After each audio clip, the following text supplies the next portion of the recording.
Hey everyone, welcome back to my YouTube channel. अगर आप भी कर रहे हो सीटेट की तैयारी, अगर आपने शुरू कर दी है या शुरू नहीं की है तो ये आपके लिए वीडियो बहुत यूज़फुल है। अगर आपने तैयारी शुरू कर दी है तो आपके लिए रिवीजन है, और अगर आपने शुरू नहीं की है तो रिवीजन के साथ ही आप तैयारी कीजिएगा, क्योंकि आपको पता है टाइम बहुत कम है। तो अब हम अलग से पढ़ेंगे या रिवीजन करेंगे, ऐसा नहीं हो सकता।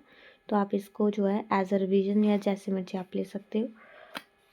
बस आपको समझना है, चीज़ को रटना नहीं है, ठीक है। सिंपल सी बात है कि आखेटक किसे कहते हैं, पहला क्वेश्चन है। चैप्टर को शुरू करेंगे तो आखेटक जो है वो शिकारियों को बोलेंगे। यहाँ से दो प्रश्न बनते हैं, क्योंकि आखेट का अर्थ क्या है, शिकार, और आखेटक शिकारियों को कहते हैं। चलिए नेक्स्ट क्वेश्चन की ओर चलते हैं।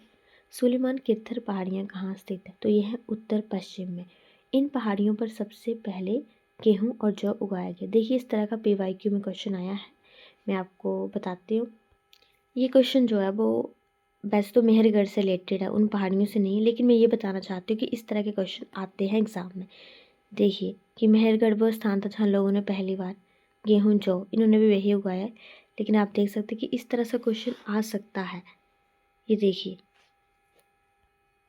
ये 2024 के एग्ज़ाम में था मे बी, तो अब आगे आ सकता है, इस तरह से क्वेश्चन बन सकते हैं। मैं ये बताना चाहती हूँ मेनली।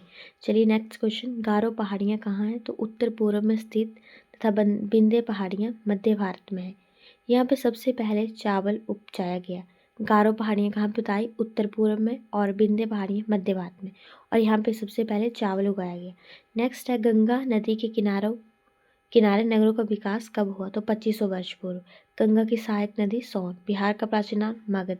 थोड़ा फास्टली करूँगी क्योंकि मुझे वीडियो लंबा बनाने का भी शौक नहीं है, और आपको भी मतलब टाइम वेस्ट ना हो, आप जल्दी जल्दी रिवीजन कर सको इसलिए। उपमहाद्वीप की प्राकृतिक सीमा का निर्माण कौन करता है, तो पहाड़ियाँ पर्वत समुद्र से होता है। इंडिया शब्द इंडस से निकला है, संस्कृत में जिसे सिंधु कहा जाता है। ये शब्द का प्रयोग यूनानियों और ईरानियों जो कि 2500 वर्ष पूर्व उत्तर पश्चिम की ओर से आए उन्होंने किया। उन्होंने सिंधु को हिंदोस या इंदोस कहा। भरत नाम का प्रयोग पहले किसके लिए किया जाता था, तो उत्तर पश्चिम में जो रहने वाले लोग थे उनके लिए।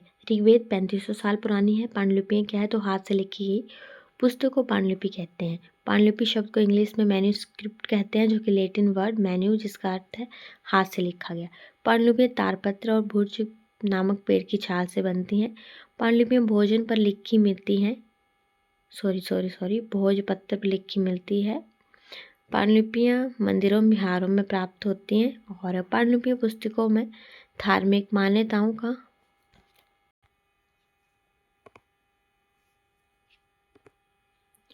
व व्यवहार, राजाओं के जीवन, औषधियों तथा विज्ञान आदि विषय शामिल है।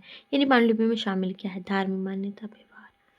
प्राकृतिक भाषा का प्रयोग आम लोग करते थे। अभिलेखों की बात करें तो पांडुलिपियों के अतिरिक्त अभिलेख भी इतिहास की महत्वपूर्ण जानकारी प्रदान करते हैं। अभिलेख बनते किससे थे, पत्थर और कोट कहाँ पे लिखे होते थे, पत्थरों पर और कठोर सतहों पर।